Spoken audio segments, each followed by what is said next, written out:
Good morning, my dear students. I'm Meenu, your maths teacher. I hope you all are fine and doing your work properly. Today in this video lecture, we will discuss exercise 8.4, question number 1 to 4. The chapter name is trigonometry. So let us start. This is exercise 8.4. We are going to discuss question number 1 to 4 and this is question number 2. Write all the other trigonometric ratios of angle A in the terms of secant A.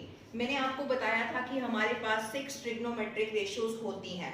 उन 6 trigonometric ratios में को आपने convert करना है किसमें, secant A में। एक secant तो आपको दिया ही है, तो बाकी आपकी 5 ट्रिग्नोमेट्रिक रेशियोज रह गई, sine, cos, tangent, cot and cosecant. इन सबको आपने चेंज करना है सीकेंट में, ठीक है। तो अब देखते हैं, ये 3 फॉर्मूलाज मैंने आपको स्पेशली बताए थे, स्टैंडर्ड फॉर्मूलाज, और कहा था कि ये एक्सरसाइज 8.4 में यूज होंगे। Sine square A plus cos square A is equals to 1, secant square A minus tangent square A is equals to 1, cosecant square A minus cot square A is equals to 1। तो इनकी help से हम इनके answers secant की form में निकालेंगे। अब देखते हैं साइन स्क्वायर ए का अगर मैं यहाँ पर चेक करूं तो साइन स्क्वायर ए हो जाएगा 1 माइनस कॉस स्क्वायर ए। कॉस स्क्वायर ए को मैं उस तरफ ले गई तो 1 माइनस कॉस स्क्वायर ए, तो साइन ए की वैल्यू आ जाएगी √1 माइनस कॉस स्क्वायर ए। तो मैं यहाँ पर यही वैल्यू पुट कर रही हूँ साइन की, √1 माइनस कॉस स्क्वायर ए। अब हमारे पास कोस क्या होता है, कोस किसका रेसिप्रोकल होता है। मैंने आपको बताया था कि कोस और सीकेंट आपस में एक दूसरे के रेसिप्रोकल होते हैं। तो यहाँ हो जाएगा अपॉन सीकेंट स्क्वायर ए। इसको कैलकुलेट करें तो secant square A minus 1 upon secant square A. Square से रूट नीचे तो कैंसिल हो जाएगा, ऊपर आ जाएगा secant square A minus 1 upon secant A. तो हमने साइन ए का आंसर सीकेंट की फॉर्म में निकाल दिया, ठीक है। सेकंड डिस्कस करते हैं कोस ए। कोस तो सीधा ही सेकंड का रेसिप्रोकल होता है, इसलिए इसका आंसर आ जाएगा 1 बाय सीकेंट ए। तो ये भी कंप्लीट हो गया। अब उसके बाद टेंजेंट। टेंजेंट के लिए हमारे पास ये फॉर्मूला लिखा है, टेंजेंट और सीकेंट का ये फॉर्मूला लिखा है। तो मैं यहाँ से अगर वैल्यू निकालूं तो सीकेंट स्क्वायर ए कितना हो जाएगा, 1 प्लस टेंजेंट स्क्वायर ए। हम एक काम करते हैं, 1 को इधर ले आते हैं, secant square A minus 1 that is tangent square A. तो मैं यहाँ से अगर डायरेक्ट टेंजेंट की वैल्यू निकालूं, टेंजेंट ए की, तो ये आ जाएगी सीकेंट स्क्वायर ए माइनस 1। तो हम यहाँ पर ये वैल्यू लगा देते हैं, टेंजेंट ए की आ गई सीकेंट स्क्वायर ए माइनस 1। तो इसको भी हमने कन्वर्ट कर दिया किस में, सीकेंट में। अब बारी आई कोट की। कोट किसका रेसिप्रोकल होता है, मैंने आपको बताया था कोट और टेंजेंट एक दूसरे के रेसिप्रोकल होते हैं।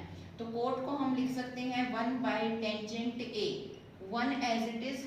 टेंजेंट ए की वैल्यू अभी अभी ऊपर हमने निकाली है, इसको एज इट इज लगा देंगे सीकेंट स्क्वायर ए माइनस 1। तो कोट को भी हमने चेंज कर दिया है इसमें। उसके बाद है कॉसिकेंट ए। कॉसिकेंट का भी हमारे पास थर्ड फॉर्मूला होता है, cosecant square A minus cot square A that is equals to 1।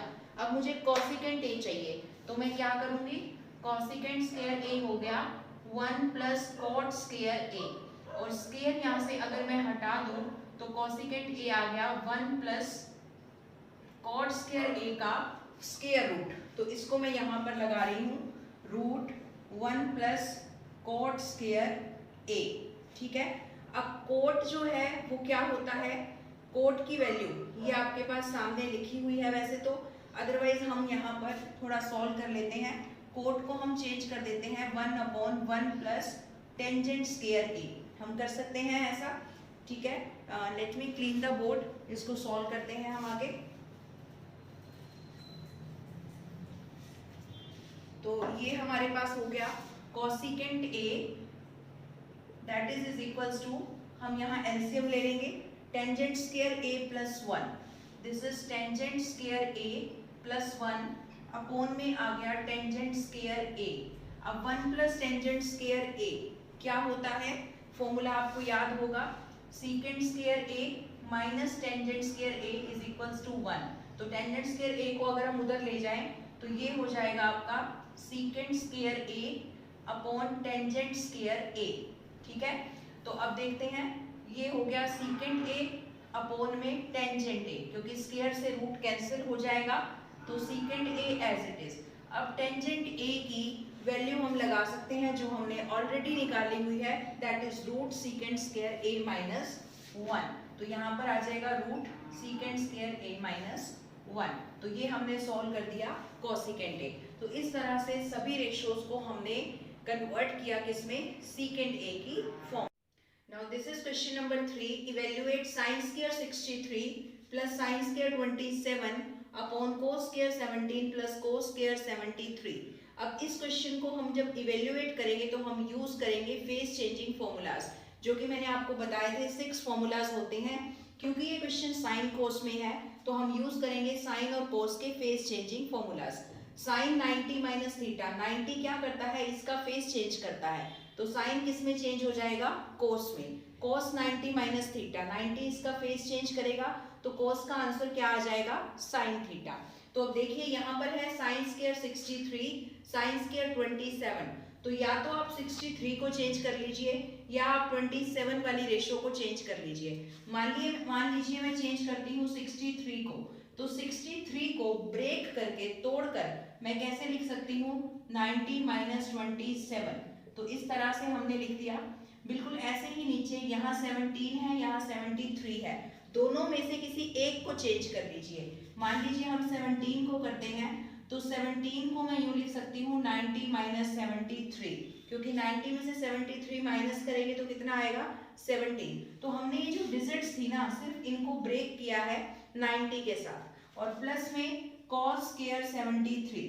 अब देखिए 90 इसका फेस चेंज करेगा by this formula 90 minus theta, तो चेंज करके साइन का क्या बन जाएगा, कोस स्क्वायर 27, यहाँ पर साइन स्क्वायर 27। ऐसे ही इसका फेस चेंज होगा, कोस का बन जाएगा साइन, और यहाँ पर एंगल है 73, ये आ जाएगा यहाँ पर cos square 73। So sine square theta plus cos square theta, कितना आंसर होता है 1। हमने याद किया था स्टैंडर्ड फॉर्मूला हमारा, sine square theta plus cos square theta is equals to 1। तो थीटा दोनों तरफ एंगल सेम होना चाहिए, तो यहाँ भी 27 है, यहाँ भी 27, तो आंसर आया 1। यहाँ 73, यहाँ 73, तो आंसर आएगा 1। तो हमारा कुल मिलाकर आंसर कितना आ गया, 1। Now this is question number 4, second part. 1 plus tangent theta plus secant theta, 1 plus cot theta minus cosecant theta. इसको हमें सॉल्व करना है। तो देखिए 1 प्लस टेंजेंट क्या होता है, sine theta by cos theta, cosecant क्या होता है, 1 बाय कॉस थीटा। सेम यहाँ पर कोट होता है cos theta by sine theta, और कॉसिकेंट होता है 1 बाय साइन थीटा। अब सॉल्व करेंगे, कॉस थीटा हमने लिया LCM, this is cos theta plus sine theta and plus 1। Same यहाँ पर हम लेंगे sine theta LCM, this is sine theta plus cos theta minus 1। तो अब आप ध्यान से देखिए, this is a plus B, this is a minus B. इसको अगर हम a मान लें और ये b हो गया, a plus B, a minus B. Formula क्या होगा बेटा, a square minus b square, और नीचे दोनों को multiply, that is sine theta into cos theta. अब देखिए a प्लस बी का whole square, this is a square plus B square plus 2ab। हमने होल स्क्वायर जो है ओपन कर दिया और माइनस 1, और नीचे as it is sine theta cos theta. Sine square theta plus cos square theta, ये चीज क्या होती है, 1 होती है। सो 1 फॉर्मूला होता है standard formula, this is 1। So 2 plus sin theta cos theta minus 1 upon sin theta cos theta, 1 से 1 cancel, this is 2 sin theta cos theta upon में sin theta cos theta, ये कैंसिल हो गया, आंसर कितना आया, 2। This is question number 4, fourth part. 1 plus tangent square theta upon 1 plus cot square theta. इसको भी हमें सॉल्व करना है, इन दोनों फॉर्मूलाज की हम हेल्प लेंगे। तो देखिए यहाँ से अगर हम वैल्यू निकालें सीकेंट स्क्वायर थीटा की, तो ये होगा 1 प्लस टेंजेंट स्क्वायर थीटा, और अगर यहाँ से निकालें तो कॉसिकेंट स्क्वायर थीटा होगा 1 प्लस कोट स्क्वायर थीटा। तो ये हमने जो है वैल्यूज निकाल दी। तो अब हम इसको रिप्लेस करते हैं, 1 plus tangent square theta that is secant square theta, 1 plus cot square theta that is cosecant square theta. ठीक है, हमने वहां से वैल्यू रिप्लेस कर दी। अब सीकेंट किसका रेसिप्रोकल होता है? कॉस का, तो 1 by cos square theta. Cosecant होता है साइन का, so this is 1 by sign square theta. This is 1 by cos square theta multiply sign square theta by 1, क्योंकि ये डिवाइड का साइन था, जब हम इसको मल्टीप्लाई करेंगे तो रिवर्स हो जाएगा। सो 1 से 1 cancel, sine by cos that is tangent square theta, and this is the answer. So I have discussed with you many important questions of exercise 8.4 from question number 1 to 4, and this is your homework. Do exercise 8.4 question number 1 to 4 in your maths notebook. I'm sending a PDF also. If you find any problem, you can see solution of each and every question in that PDF. So do your work properly. Take care and bye bye.